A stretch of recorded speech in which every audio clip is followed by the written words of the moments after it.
ang...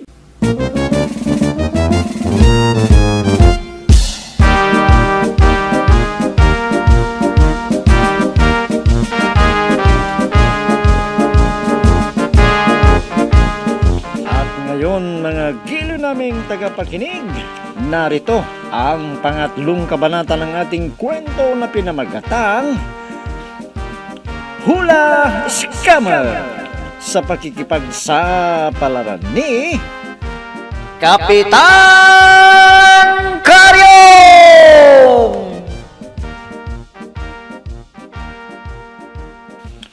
Alay, Vice Mayor, mahuhulaan kaya niya ang kapalaran natin? Hindi ko alam, Mayor. Pero hintayin natin ang sasabihin niya. Sana maganda ang resulta ng kapalaran ka. Ako rin sana, Mayor. Ayun, ayan, tapos na. Tapos ang aking paghuhula. Alay, anong resulta ng panghula mo sa akin, Madam Rupa Baldwin? Ay, nako. Ang ganda ng aking bulang. Ayon sa aking bulang kristal. Akwan. Sa susunod na halalan, nako. Ikaw pa rin ang magiging mayor kahit hindi ka na mangampanya. Siguradong mananalo ka na. Ha? Alay, ayos. Ang ganda pala ng kapalaran ko ay. Ha, ayos ito. Madam Rufa Baldwin, ako, anong naging hula mo sa akin?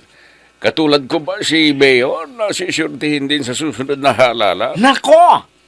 Ikaw ang minalas vice mayor.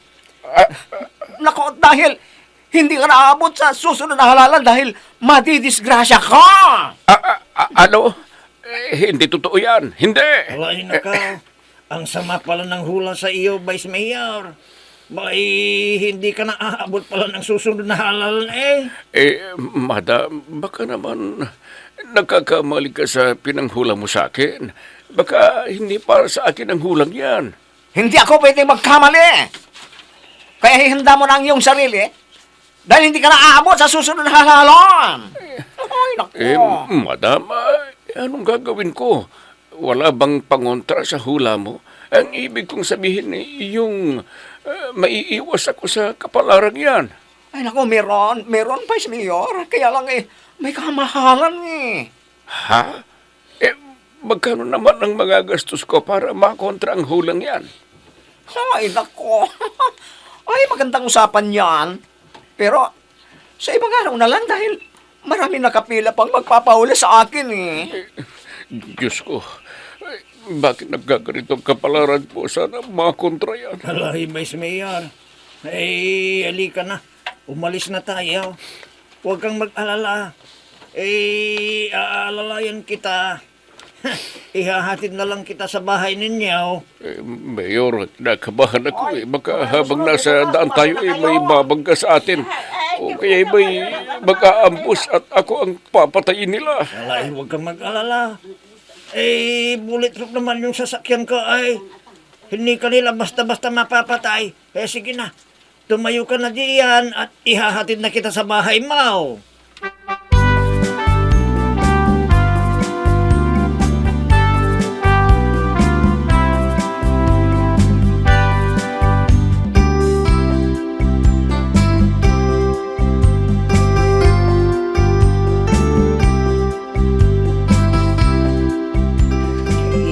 Gabing-gabi na, hindi pa natutulog si Kuya.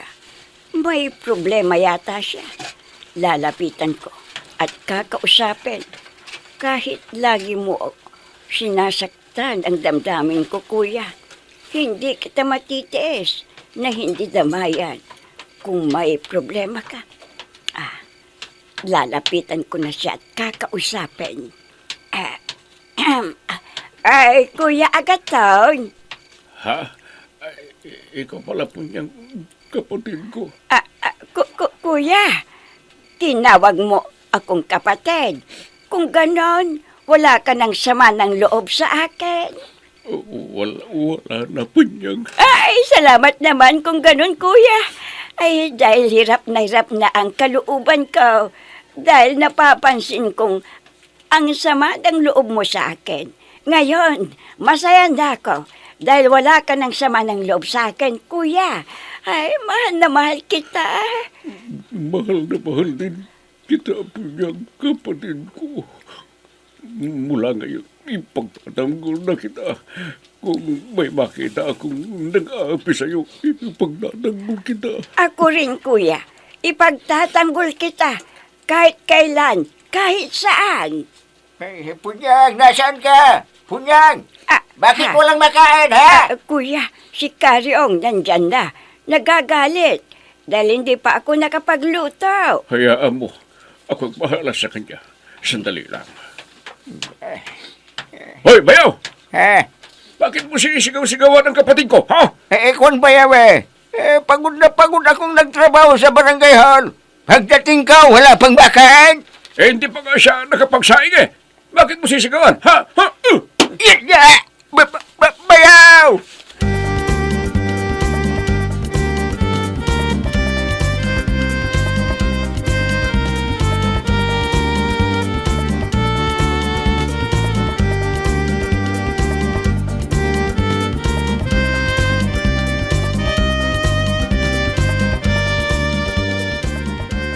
Ay, boy!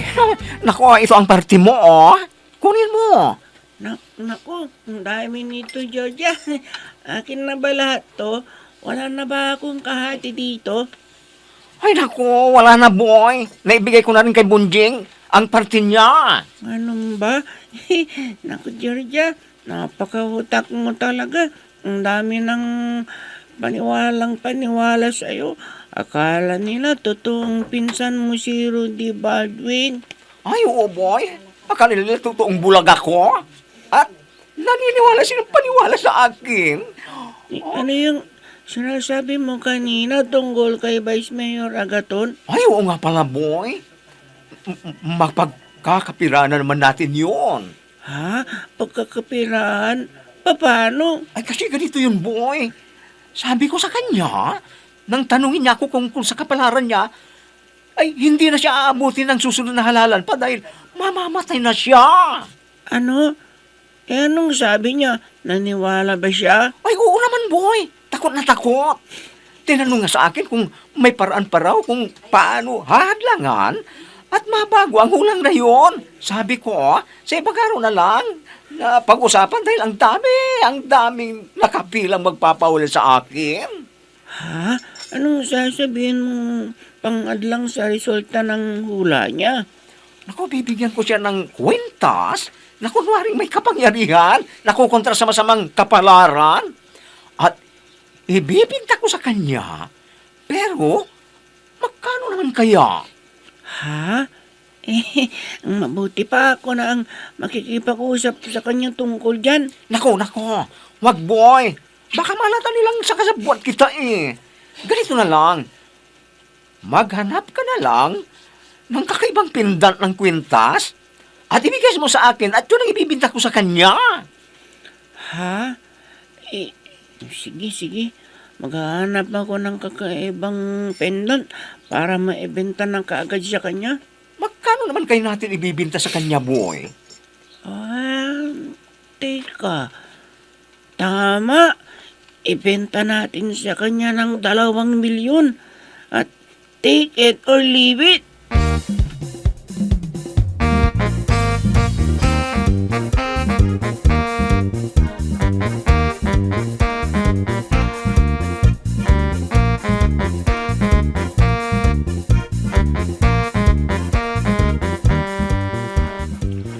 Veronica, napansin mo ba si Kapitan? Ha? Oo naman. Pumasok na siya kaagad sa opisina niya. Oo, nakita ko rin na pumasok na siya. Pero wala ka bang napansin sa kanya? Ha? Wala naman. Bakit ikaw? May napansin ba? Oo, Prem. Parang iba mo ang mukha niya eh. Parang malungkot. Hindi na nga niya tayo pinansin eh. Basta na lang pumasok siya sa opisina niya. Teka, baka may problema na naman. Buti pa, papasok ako at tatanungin ko kung may problema siya. Sige, pasukin mo. Kausapin mo nga siya. Baka ma-stress at maatake na naman siya. Matagal pa naman ang eleksyon. Next year pa yata, mauuna pa ang national. Oo, kung sakasakali sa susunod na taon pa. Sandali lang, friend, ha. Kakausapin ko siya. Baka may mabigat siyang problema. Ano kayang problema ni Kapitan? Bakit ganun siya? Halatang may mabigat siyang problema. Kinakabahan ako. Baka may stress na naman at maatake. Delikado kami ni Veronica. Kung mamamatay siya, siguradong si Kagawad Adong ang papalit. Administrator si Kagawad Asyong. At matatanggal na kami ni Veronica sa posisyon namin. Pining, halika rito! Diyos ko, di ka Sinasabi ko na nga pa eh. Bakit? Anong nangyari kay Kapitan? Patay na ba siya?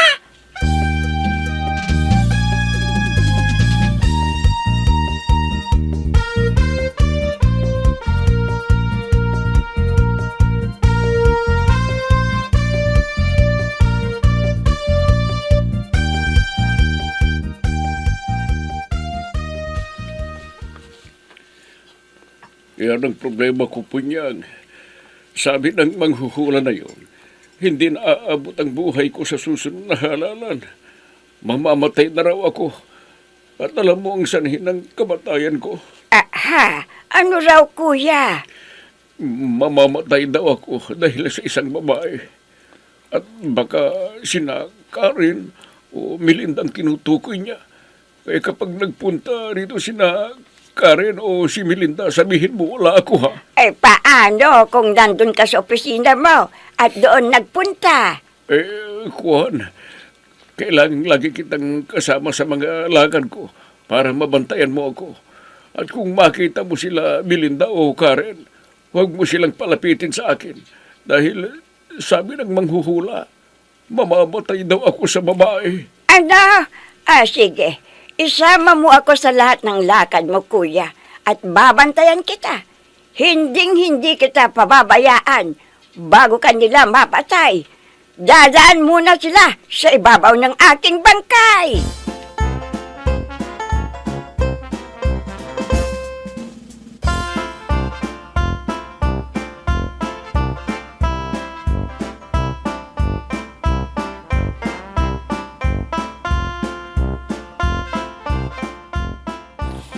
Ay, nako, mabuti naman na bumalik ka rito, Vice Mayor Agaton, kundi, ay, bibinta ko na sa iba yung pindan ng kwintas na pangontra sa masamang kapalaran.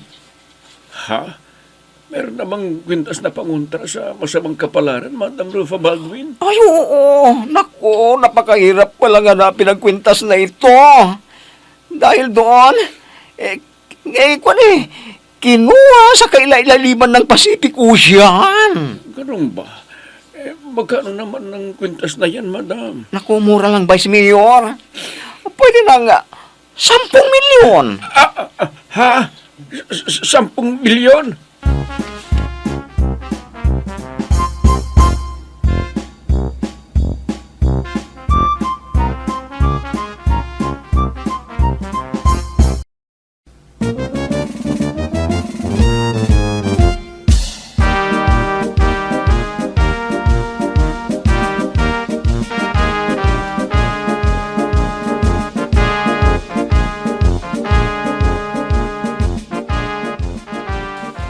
Georgia, kumusta ang usapan ninyo ni Vice Mayor Agaton?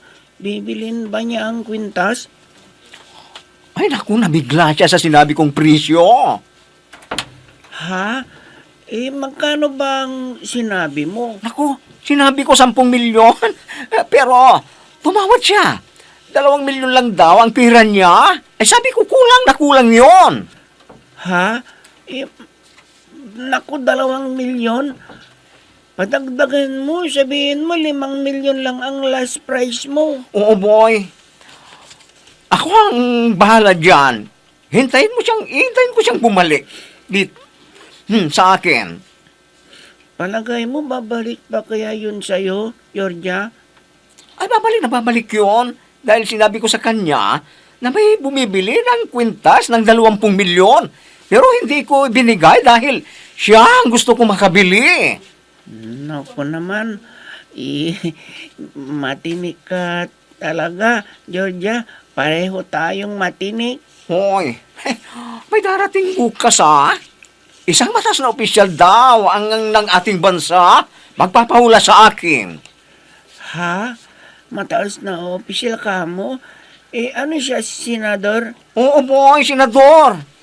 Ganon din ang gagawin ko. Sasabihin ko sa kanya na hindi na siya aabutin ng susunod na halalan.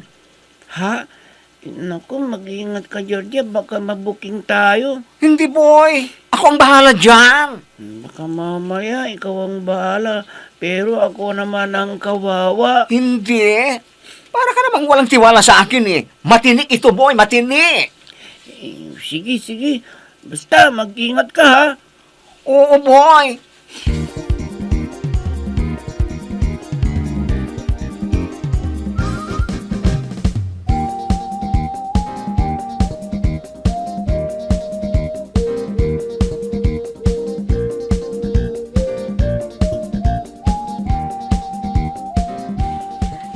Karyong! Nasaan ka? Nandito ako po yan. Bakit? Anong kailangan mo sa akin? Kung tinatawag kita, lumapit ka kaagad, ha? Tayo ka. Matatanggal yan. Aray ko naman. Bakit hindi ka pa nakapagluto, ha? Bakit? Kasi may ginawa pa ako sa opisina Kaya hindi ako nakapagluto. Ganon. Uli-uli. Maaga kang umuwi, ha? Para makapagluto ka, ha? Aray ko, punyang. Sama na. Nahihirapan na ako kumiga. Asay ka. Hoy, ito ang tandaan mo. Oras na mauulit pa ito. Bubugbugin kita. Naintindihan mo? Oo, punyang. Naintindihan ka. Mabuti naman kung ganon. Sige, magluto ka na. At pagkatapos mong magluto, maghain ka ng kakainin ka. Siguraduhin mo lang na magugustuhan ko ang lasa. Kung hindi, ibabalibag ko sa'yo. Malinaw! Oo, punyang. Sige, magluto ka na. At sa loob ng kalahating oras, at wala pa akong makakain, humanda ka! Bubugbugin kita! Naintindihan mo? Bakit hindi ka sumagot kay Punyang, ha? Ha? Kababaya! Sama na ba yung sama na yan? Hoy, ito ang tandahan mo, ha? Ayaw kong makikitang nagagalit ang kapatid ko dahil magagalit ako. Baka mapatay pa kita. Bayaw!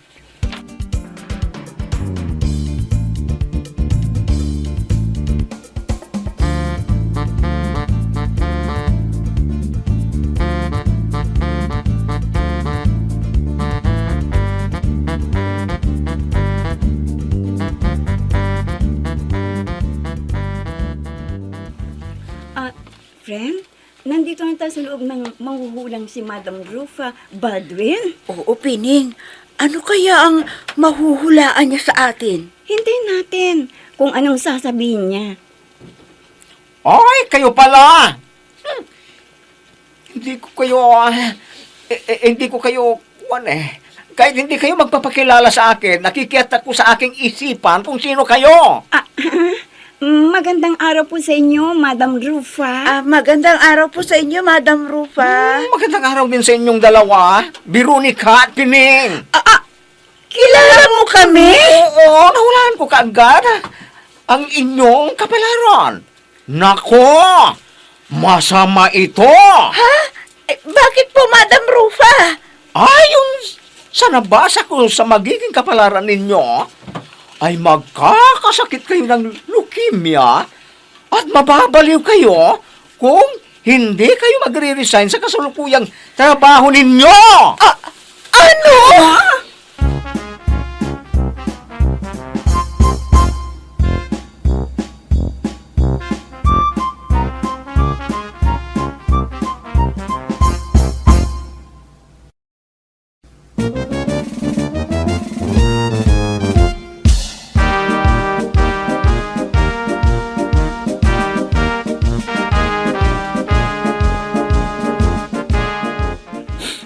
Maniwala kaya ang dalawa sa peking manghuhula? Mga giliw naming tagapakinig, abangan ang susunod na kabanata ng ating kwento na pinamagatang Hula Scammer sa pakikipagsapalaran ni Kapitan Karyong! Mga nagbibigay buhay sa ating dula ay sina Mayra Abrihal Narnola, Susan Malikdam, Robert De Guzman, Amik Diaz, Oscar Ora, Jun Cabato, Technical Supervision at sa musika ni Oscar Ora, nilapatan ng tunog ni Robert De Guzman, mula sa panulat at direksyon ni Oscar Ora. Kapitan Karyong! Inihahandog sa inyo ng F3 Recording Studio para sa pambansang radyo ng Pilipinas, Bombo Radio Philippines!